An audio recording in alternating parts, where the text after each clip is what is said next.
Fernando Hefti es licenciado en Derecho, egresado de la Universidad Iberoamericana. Obtuvo su maestría en Derecho LLM por la Universidad de Harvard.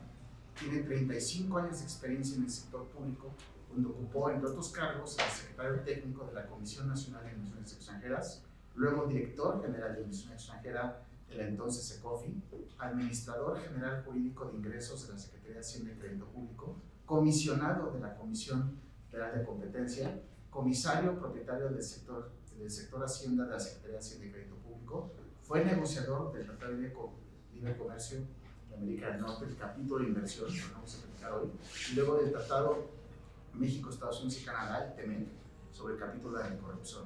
Es catedrático de Derecho Internacional Público del Departamento de Derecho de la Universidad Iberoamericana desde 1984 y actualmente es off-counsel de Verdeja Abogados y Manley González Fénix en temas relativos a la inversión extranjera, competencia económica y arbitraje internacional. Yo conocí como alumno de Fernando en Derecho Internacional Público a Fernando, y les puedo decir, sin exagerar, que es uno de los maestros que más impacto tuvieron en mi formación como abogado. Sus clases eran durísimas, sus clases se venían siempre con el quien lo conoce sabe que es un lector voraz de periódicos, entonces siempre trae noticias. Me acuerdo que un día a mi esposa le conté que había Fernando y me dice, ¿y sigue dándoles noticias? Mi esposa también fue, sigue haciéndolo. En verdad tengo ese cariño, es la palabra que siento por él. Recientemente autoró este libro que se lo recomiendo.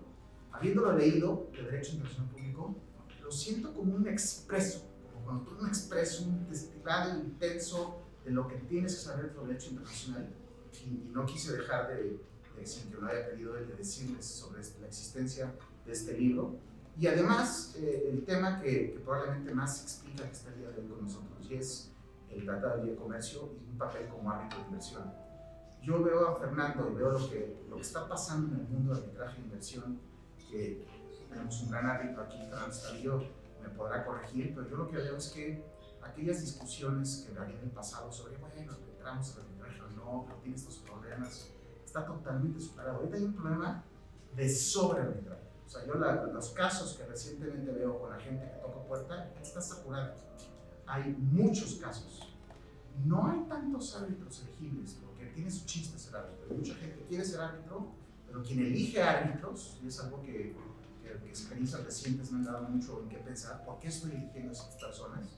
Algunos me han sorprendido favorablemente, otros desfavorablemente, y no es porque me den la razón o no. Yo he criticado árbitros y laudos que me dan la razón, y créanme que esto es cierto, y he aplaudido recientemente a un cliente explicarle, oye, esto que dice tu contrato, tú no quieres vivir las consecuencias, pero eso es lo que tú firmaste. No está guiado por resultado, sino por, y esto estoy un poquito filosofando y yo mismo pensando, en base a qué escoges árbitros. Y yo diría que tienen que ser buenos abogados, trabajadores, decentes e inteligentes. Si hay una persona que es un candidato ideal para ser árbitro de inversión, que es la crema innata, es Fernando. Con ese antecedente, Fernando, te agradezco a nombre de los presentes, de la Comisión de Arbitraje, de la Barra, que hayas aceptado esta invitación a compartirnos qué siente el padre del NAFTA, del capítulo 11, después de leer el capítulo 14 del TEMEC. Gracias, Francisco, agradezco a la hora y qué gusto tener aquí a mi compañero Víctor, a varios conocidos de muchas batallas, muchos años, Fernando. Para abordar un tema que necesariamente está contaminado ideológicamente, que es el de la inversión extranjera. O sea, no puedes hablar de inversión extranjera como claroscuro, siempre hay visiones de un lado, visiones de la otra. Es un tema controvertido, inclusive hoy en día. Vamos a remontarnos un poco de historia a la época en que prevalecía una política restrictiva de inversión extranjera directa. Recordarán ustedes la ley sobre transferencia de tecnología del 72, la ley para promover la inversión mexicana y regular de inversión extranjera, recibe el título de 1973, una ley de inversiones y marcas también bastante hostil para los intereses del capital extranjero de 1976, que entre otras locuras proponía la vinculación de marcas extranjeras. Eran todos bajo Luis Echeverría. en donde, a ver, ni siquiera se podía pensar que en el futuro México fuese a aceptar arbitraje de inversión. El modelo en que estaba basada todo este modelo proteccionista, un modelo de sustitución de importaciones, un modelo hacia adentro, que no permitía el capital foráneo bajo muy estrictas condiciones, que no permitía la competencia, se cuidaba y se trataba de proteger a la industria nacional de cualquier injerencia externa, pero este modelo se agotó. Finalmente se agotó en el 82, cuando la gran crisis. México se da cuenta que tiene que cambiar este modelo y el primer paso que se da es en el 86, cuando México se adhiere al GATT. Ahí es cuando realmente empieza a cambiar el modelo económico y paralelamente el modelo jurídico, porque van unas con las otras, ¿no? Empieza entonces el ahorita denostado y atacado régimen neoliberal, donde básicamente privilegia la participación de la iniciativa privada, limita la presencia estatal, que ayer un abuso. A ver, las empresas transnacionales, esta otra vez leyendo a Jesús Silva Gerso, que había sido secretario de Economía, la cantidad de empresas paraestatales que había, que el gobierno inclusive fue dueño de un cabaret. Era el único cabaret que perdía dinero en el mundo. Pero no sirvió para nada. No, yo me acuerdo, y me acuerdo otra empresa, porque Dios Echeverría está muy inquieto con la penetración de la Coca-Cola. Entonces digo, vamos a hacer un refresco en México. Y en una planta de Monterrey se llamaba Doble Cola, para tratar de sustituir a la Coca-Cola. Bueno, ya saben, había más de 500 empresas paraestatales, desde fabricantes de juguetes, de bicicletas, hasta un equipo de fútbol que obviamente descendió a segunda división. Una tragedia. Pero bueno, empezaba este régimen de apertura, el régimen neoliberal, sustentado, repito, en la participación activa de la iniciativa privada, reducir al Estado a sus funciones esenciales, que son seguridad, salud, educación. El Estado no es buen empresario, el Estado nunca ha sido buen empresario. La culminación, digamos, de esta apertura se manifiesta claramente en la intención abierta de negociar un tratado de libre comercio con Estados Unidos y Canadá, que en aquel entonces se pensaba que era una locura. Tuvo muchas resistencias internas. Recuerdo las grandes críticas de que México estaba abandonando el modelo y el sueño bolivariano de integración latinoamericana y demás, y que nos estábamos vendiendo a nuestra parte. Pero bueno, finalmente, geográficamente somos el vecino del país y el mercado más grande del mundo. Hay que aprovechar esa coyuntura, ¿no? Entonces, el Tratado de Libre Comercio no es nada más un tratado, estamos hablando del NAFTA, no es nada más un tratado de libre comercio, sino también de libre inversión. Y yo creo que el interés fundamental de los norteamericanos y los canadienses era también abrir, que México se abriera de inversión extranjera. Pero si hoy vemos al arbitraje de inversión como un individuo, es un individuo que tiene hoy 30 años, que goza de cabal salud, con algunos achaques, pero es un individuo fuerte, que ya se ha consolidado. Y yo quisiera remontarme a la época en que nació este individuo. El parto fue muy difícil, el parto fue doloroso, no había, había mucha resistencia a la apertura en materia de inversión extranjera. Remonto a la época, nació hace 30 años, con la entrada en vigor del NAFTA, el 1 de enero del 94, se acaban de cumplir 30 años de ese fenómeno. Recuerdo las primeras negociaciones con Estados Unidos y Canadá, que llegaron, la primera reunión, llegaron capítulo 11 de inversión. Llegamos 3 mexicanos, que eran Guillermo Aguilar Álvarez, paz descanse, Jorge Amigo y yo, ¿no? A lograr el capítulo de inversión, ¿no? Llegaron 15 norteamericanos. El que era árbitro también, Guillermo Aguilar Álvarez. Claro. Guillermo realmente fue el abogado, el eje rector jurídico lo llevaba Guillermo Aguilar. Gran tipo, gran abogado, gran árbitro, que falleció desafortunadamente muy joven. Entonces éramos 3, llegaron 15 norteamericanos y 15 canadienses, ¿no? Más un poco te demostraba pues, la intención que había y la primera petición reiterada de ellos fue: necesitamos arbitraje, que las controversias se diriman en un foro imparcial, como el arbitraje internacional, y nuestra postura inicial que pues, es imposible. No se puede, fracción primera del 27, la cláusula Calvo, la doctrina Calvo, es impensable tener arbitraje internacional, Y entonces, ante esta negativa reiterada, inclusive dentro del propio gobierno, a mí se me ocurrió decir, bueno, ¿qué tal si explorar una vía? Vamos a permitir el arbitraje internacional para los extranjeros, canadienses y norteamericanos, nada más en los casos de denegación de justicia. Esa era mi primera, a ver si con ese approach podía tener eco, ¿no? Y recuerdo muy bien que aquí desayuné yo con el maestro José Luis Siqueiros. Me dijo, Fernando, estás cuesta arriba. A nosotros nos amamantaron con la cláusula Carnot, así fue el término que él utilizó. Entonces, no creas tú, no va a ser una batalla muy difícil, va a ser una batalla muy difícil, pero bueno. Entonces fui a ver al secretario de Trabajo, don Arsenio Farel, que era un abogado muy duro, abogado, yo le llamo abogados domésticos. Y dijo, no, señor jefe, usted está muy mal. Quiero que platique con dos compañeros, amigos míos. Entonces tuve como 10 desayunos con dos personas que él me recomendó, que eran don Ernesto Aguilar Álvarez, que es el ministro de la Corte, y con don Julio Sánchez Vargas, que había sido procurador en el 68. Entonces con ellos estuve platicando varias veces, tratando de convencerlos de la necesidad de que se abriera menos para los casos de denegación de justicia. Fui a ver a un subsecretario de Educación, que ustedes seguramente recuerdan, ¿no? Miguel Limón Rojas. Sí. Y dijo, oiga, el papá del día, oiga Miguel, fíjese que yo creo que hay que darles a los extranjeros la posibilidad de acudir al arbitraje en los supuestos de denegación de justicia. No, señor jefe, por favor, en México seremos incapaces de negar la justicia a un extranjero. Es algo impensable. Pero pues, si es impensable, entonces, pues, ¿por qué no aceptamos entonces los casos de denegación de justicia? Y en esas estaba yo yendo y viniendo cuando, de manera sorpresiva, por decirlo menos, se publica en el Diario Oficial de la Federación una ley sobre celebración de tratados. El 2 de enero de 1992, donde por primera vez, es una legislación que casi no se comenta, pero fue la legislación que dio pie a que México pudiera pactar mecanismos internacionales de solución de controversias con personas físicas y morales extranjeras. Lo dice claramente el artículo 8º de esta ley. Y les comento un poco el antecedente, digamos, político de esta ley. Cuando Salinas decide negociar el Tratado de Libre Comercio, le encomienda la negociación al secretario de Comercio, a Jaime Serra.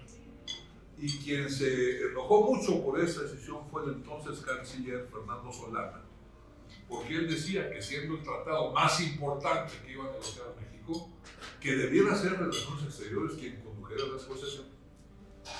Pero dijo, no, es un tratado comercial. Entonces, se enteraron de que estábamos atorados con el tema del arbitraje internacional. Y un gran amigo mío, también fallecido, el doctor Luis Miguel Díaz, consultor jurídico en Relaciones Exteriores, a quien yo le comentaba, yo me reunía mucho con él, cómo nos habíamos topado con pared con el tema del arbitraje.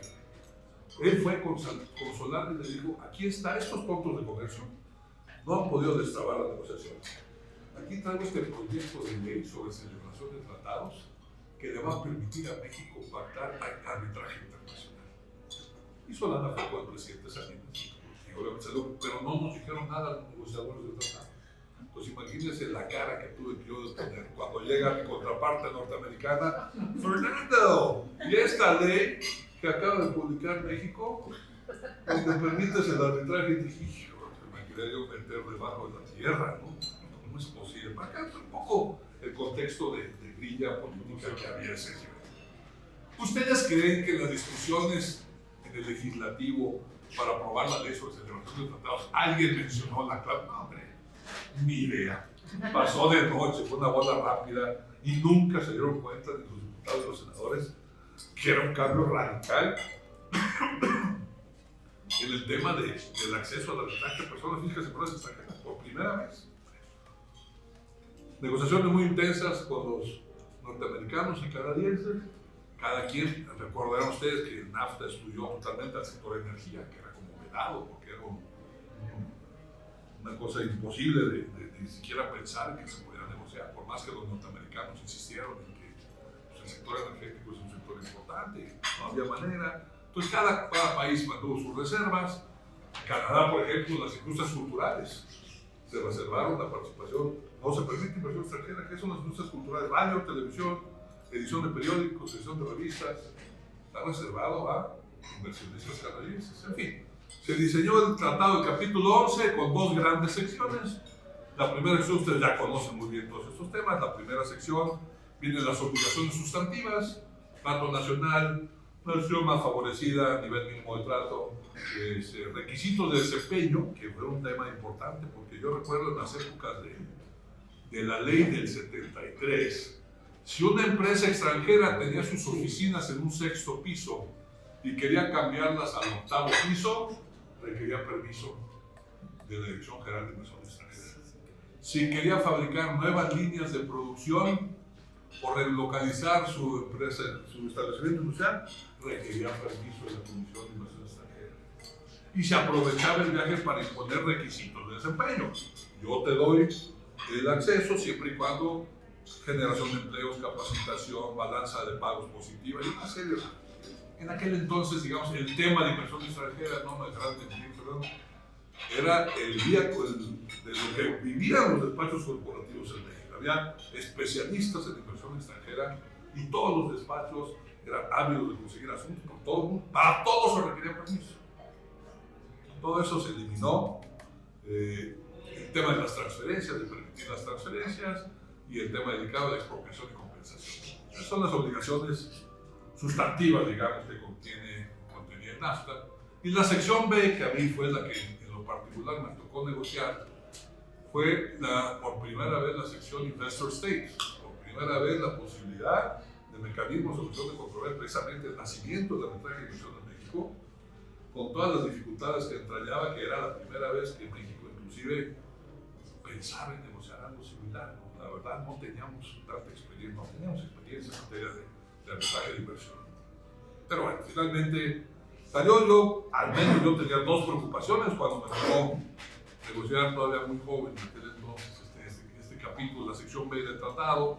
Lo primero, restringirlo a daños monetarios, porque no podía yo vislumbrar que un panel arbitral revocara, por ejemplo, un decreto expropiatorio. ¿No? Dije, no, bueno, lo primero que hacer es analizar daños monetarios, monetary damages, intereses, pero no se puede cuestionar la medida. Eso no lo podemos dejar al juicio, porque va a haber sentencias contradictorias y nos vamos a meter en una boca. Y además, que el inversionista extranjero tuviese que elegir entre ir a la vía doméstica, a los tribunales internos del Estado, o al arbitraje internacional, salvo el caso de medidas precautorias. Pero esa era también otra disyuntiva, porque yo no quería permitir que hubiera sentencias, repito, contradictorias. Recordemos que en ese entonces había una gran pugna por captar inversión extranjera. Recién se habían empezado los países de Europa del Este. Todos estaban ávidos de traer inversión extranjera. Entonces, México vio la necesidad de competir con estos países para traer inversión extranjera. También México empieza a negociar APRIs, acuerdos de protección y protección recíproca de inversiones con otros países, para no discriminar al capital europeo, a los capitales asiáticos, que también tuviesen las bondades del NAFTA. Y una nueva ley de inversión extranjera en 1993, que le tocó prácticamente hacer, que incorporó lo negociado por la ley totalmente de apertura, que también dio al traste con el negocio de inversión extranjera para los despachos. Que recuerdo muy bien uno de los temas que W. me enamora, el presidente Lavarra fue a ver al doctor Serra y decirle, es que el sector de servicios legales tiene que estar en manos de mexicanos. Tiene que estar en manos de mexicanos, porque la cultura del derecho romano, y Serra que a ver, usted lo que quiere es protección para su sector. No es que mire que nosotros, que la filosofía del doctor, lo que quiere es la protección. Entonces se permite por primera vez la llegada de despachos extranjeros. Me tocó autorizar el primer despacho que fue White & Case. ¿Qué pasaba en ese entonces? Pero con directivos. Sí, con directivos mexicanos. Había su, pero finalmente extranjero, ¿no? ¿Y qué pasaba también? Que los grandes despachos corporativos en México, le hace Santa Marina, Basham, Moody's, Baker, se juntaban y fijaban los salarios de los pasantes. Pasante el primer año va a ganar 2,000 pesos, el pasante el segundo año tanto. Era un monopolio. Y entra la apertura, llegan los despachos norteamericanos a ofrecer sueldos más atractivos y se acaba con este modo. ¿Qué es lo mismo pasó? A ver, con el Tratado de Libre Comercio hubo resultados mixtos, ¿no? Hubo sectores afectados. sectores beneficiados como el sector automotriz, otros sectores prácticamente desaparecieron, como es la industria del juguete, los textiles sufrieron mucho también. Pero en servicios legales para una interrupción, Fernando, fue positiva, ha sido positivo para Yo lo creo que ha sido positivo. Todos, aún así los bancos corporativos tenían corresponsalías con despachos extranjeros, ¿no? Era lo común, tenían una especie de corresponsalía con despachos extranjeros. Pero finalmente yo soy un totalmente pro competencia, yo siempre he abogado porque haya distintas opciones para el consumidor y también para los profesionistas, para algo que pague mejor. ¿Qué representó el arbitraje de inversión para México? Pues datos de la Secretaría de Economía señalan que de 97 a 2022 hubo 22 demandas en contra de México y APRIS, por el Telecán y por APRIS, de más de 3.300 millones de dólares, es lo que se exigía. Se dictaron 9 laudos en contra, se logró 60 millones de dólares que costó México y se resolvieron 11 a favor, un dato de la Secretaría de Economía. Pues lo más importante que es que la balanza para México en términos de captación de inversión extranjera fue muy favorable. Fue brutal el ingreso de capital extranjero, se incrementó el doble de la participación extranjera con respecto al Producto Interno Bruto y obviamente entramos en una dinámica de competencia, de competitividad. 30 años después podemos ver que se creó un bloque económico comercial competitivo con el resto del mundo. El intercambio comercial se incrementó exponencialmente. Ayer estaba leyendo, hoy en la mañana, por primera vez México está vendiendo más en Estados Unidos que China. Entonces, cosas por el estilo son también fruto del Tratado de Libre Comercio. Se dio todo un marco de certidumbre para los inversionistas. Y como repito, hubo sectores más beneficiados que otros, pero como país yo creo que nos fue muy bien. Se critica, es que no eliminó los problemas de desigualdad y de pobreza. A ver, los tratados de libre comercio son un instrumento más de la política económica de un país, la política comercial. No son la panacea que va a venir a resolver todos los problemas de un país. Son una herramienta para mejorar la competitividad del país, para captar mayor inversión, para incrementar tus flujos comerciales, para evitar medidas discriminatorias por parte de tus principales socios, pero no pretendía ser una panacea. Es que no se redujo la desigualdad. No, ese no era el objetivo del Tratado de Libre Comercio. Era crear un bloque comercial geográficamente competitivo con el resto del mundo e incrementar las potenciales exportadoras de México, lo cual en ese se logró. Llega el presidente Trump, 2016, el peor tratado con el NAFTA, el peor tratado comercial negociado en la historia de los Estados Unidos. Mis contrapartes, por ejemplo, en la negociación sacaron un desplegado de los negociadores gringos en el Washington Post diciendo que no era cierto, que la verdad, yo me reía de mi contraparte, decía, ya ves, Fred, la verdad nosotros fuimos los ganados de ustedes. Bueno, pero bueno, la visión que traía Trump era Make America Great Again, México abusó del NAFTA, es necesario revisarlo por un nuevo tratado. Y aquí hablaba Trump de sustitución del NAFTA y en México se hablaba, vamos a modernizar el tratado. Y Peña Nieto decía, no tan drástico, vamos a modernizar el tratado. La postura inicial que sostuvieron los negociadores norteamericanos, vamos a eliminar los esquemas de solución de controversias. De entrada esa era la postura. No queremos mecanismos ni de Estado a Estado y tampoco inversionista a Estado. Y vamos a tener una cláusula sunset de 5 años. A los 5 años se acaba el tratado y ya vemos si renegociamos o no. Finalmente ya entra la administración de López Obrador, Jesús ya participa en lo firma Peña Nieto, finalmente hay un protocolo modificatorio y entra en vigor el TEMEC el 1 de julio del 2020. En materia de arbitraje de inversión, que es lo que nos ocupa, yo diría que una diferencia fundamental es que de entrada no entra Canadá. Canadá se sale del acuerdo de solución de controversias inversionista-Estado. Ellos perdieron más o menos igual que México, 265 millones de dólares por laudos adversos, más costos legales. Ellos presentaron 15 demandas en contra de Estados Unidos. Estados Unidos ganó todas. Estados Unidos no ha perdido ninguna demanda en materia de inversión. Entonces, ¿qué pasa con los canadienses? Mira, ¿qué es lo que sucede? Y aquí hay que cuestionar si triunfó el concepto de soberanía nacional sobre lo que ellos llaman el investor power o no. Es un tema para reflexionar. Finalmente, los canadienses van a gozar de los derechos sustantivos del TEMEC, o no podrán acudir al arbitraje de inversión. En el caso de México, tendrá que acudir al esquema de solución de controversias incorporado en el TIPAT, en el Tratado Integral y Progresista de la Asociación Transpacífica, del cual Estados Unidos se salió, pero México y Canadá son parte desde el 30 de diciembre de 2018. Regresando al TEMEC, entonces, nada más aplica a inversionistas de Estados Unidos y de México. Esa es la primera gran diferencia con respecto a NAFTA. El TEMEC contempla 3 tipos de protección, o 3 categorías de protección que se puede brindar. Primero, para las inversiones y reclamaciones existentes bajo el NAFTA, es un primer apartado. Un segundo apartado para las inversiones en general. Y un tercer apartado para las inversiones amparadas en contratos gubernamentales en sectores protegidos. Entonces vamos uno por uno. Primero, las presentaciones, las reclamaciones surgidas bajo el NAFTA.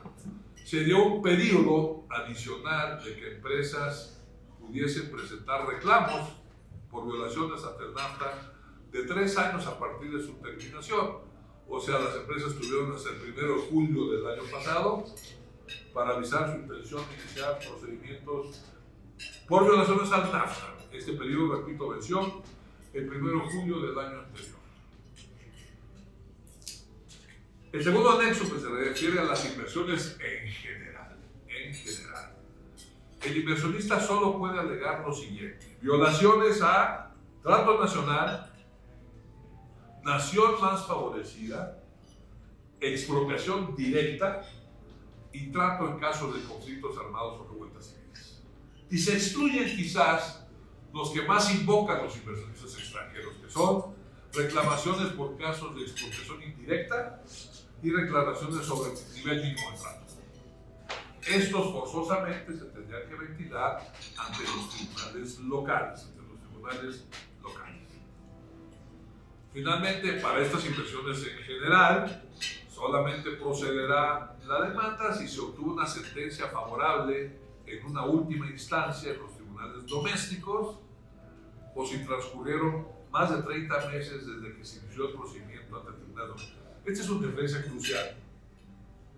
Supedita el acceso al arbitraje de inversión a que el inversionista haya, vamos a llamarlo así, agotado las vías internas para resolver su controversia. Esta es una diferencia esencial.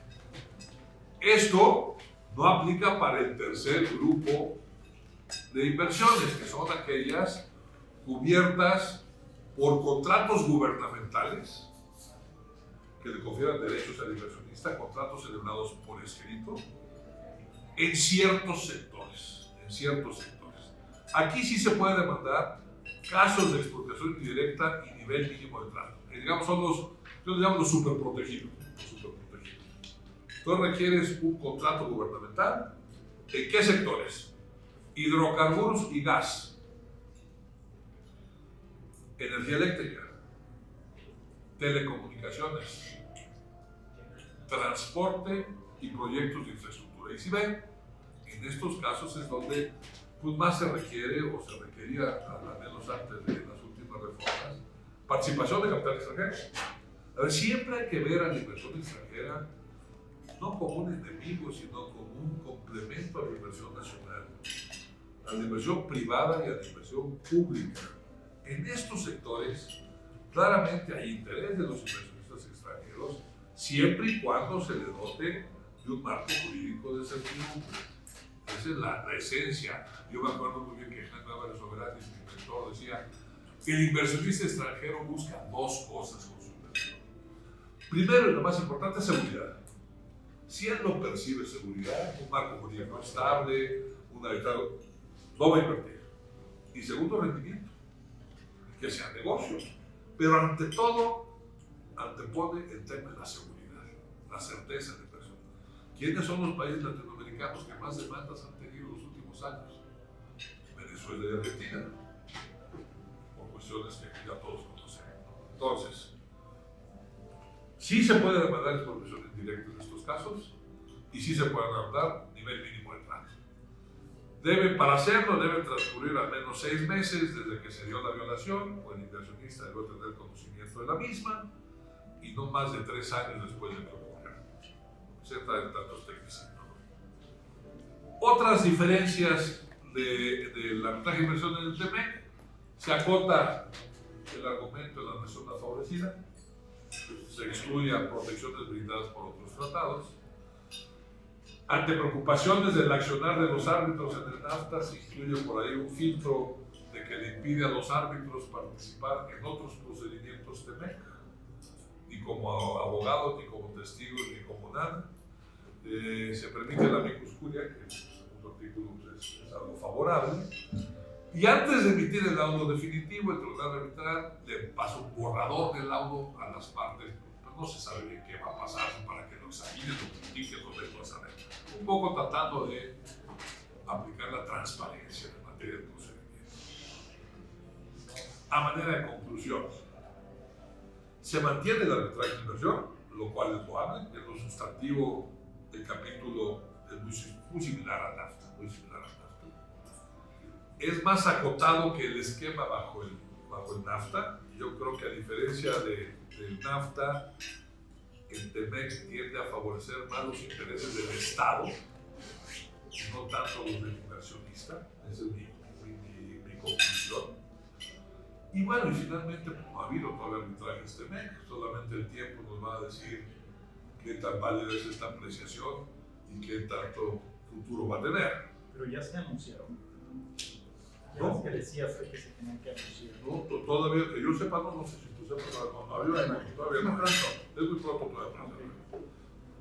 Entonces, decía yo que vamos a un poco de reflexión en torno al futuro de la arbitraje de inversión. Necesariamente, repito, reitero, el tema está vinculado con la política pública en toda la inversión extranjera. Se quiere promover la inversión extranjera como complemento de la nacional, o rechazarla, o regularla. Yo creo que estamos viviendo en nuestro país unos momentos de tensión hacia el inversionista extranjero. Ya no es tan clara la intención de promover los capitales foráneos para que coadyuven al desarrollo nacional. Los críticos siempre van a alegar que va en contra de la soberanía. Un concepto anacrónico de soberanía. Finalmente, nadie obliga a México a negociar tratados. Nadie obliga a los estados a negociar tratados. Y es precisamente porque eres soberano que puedes asumir las obligaciones de un tratado internacional. Esto es el 2026, toca una revisión del TEMEC. Ya quiero yo ver el escenario de que gane Trump, por ejemplo. Pues Trump no va a poder hacer mucho porque fue idea de él, ¿no? Y para él fue el mejor tratado del mundo de materia comercial. Vamos a ver qué pasa en México. Una primera reflexión, que eso es hacia futuro. ¿Es indispensable tener el arbitraje de inversión para captar esos flujos de inversión? ¿O basta con las condiciones competitivas y comparativas en México? Y me voy un poco aquí al nearshoring. ¿Por qué se está dando el nearshoring en México? Porque geográficamente estamos pegados al mercado más grande del mundo, porque las empresas norteamericanas están relocalizando sus instalaciones productivas cerca del mercado natural, que es el mercado norteamericano. ¿Esto es suficiente para atraer inversión extranjera? ¿O es necesario darle al inversionista extranjero el arbitraje internacional? Es una pregunta que dejo un poco en el aire, ¿no?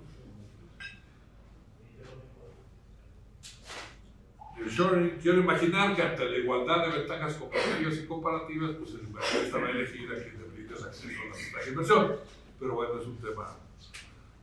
Yo no lo vería tan indispensable, el acceso al arbitraje de inversión, si es que en México se respetara el Estado de Derecho. La verdad. Big if. Bueno, finalmente, si en un Estado el inversionista sabe que se respetan las reglas del juego y que hay, entonces, ¿dónde se sitúa México ante esta ante esta paradoja. Entonces vuelvo yo aquí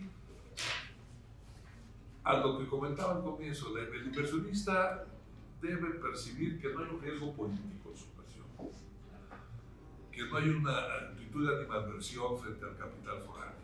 Es lo que me pasó a Venezuela, lo que está pasando en Argentina, ¿no? Están inundados de demandas de arbitraje, o Honduras, ¿no? Inundados de arbitraje internacional porque no respetan las reglas del juego. Por lo pronto hay 14 avisos de notificación en contra de México en temas controvertidos como el sector energético, que para mí es la gran espada de Damocles, es el sector energético. ¿Por qué no han ido adelante los inversionistas ni en mismo Estados Unidos? Unas cuestiones, como diría el clásico, politiquería electoral. Biden sabe que no puede presionar a López Obrador en este momento porque le abre la puerta a la migración y pierde las elecciones. Entonces, y sabe López Obrador lo mismo. Entonces, este es un juego ahí que estamos viendo muy perverso. Quiero que me pida disculpas la DEA, etc. A ver, sabe Biden, no puede enfrentarse directamente con México porque tenemos la llave para ver quién gana o quién pierde la elección de Estados Unidos. O sea, así de sencillo, no hay otro. Tenemos casos también pavorosos, ¿no? Como lo del maíz transgénico, que bueno, son locuras ideológicas que no van a ningún lado, más los que se cumplen, ¿no? Como conclusión, este joven de 30 años ya está entrando en la edad madura, nació en un pleno auge de la globalización y los regímenes neoliberales, y hoy la tendencia mundial es un regreso al proteccionismo. Y hay movimientos nacionalistas y patrioteros que están en contra de la globalización. Y la gran pregunta es si podrá sobrevivir. Gracias por su... Qué manera de acabar.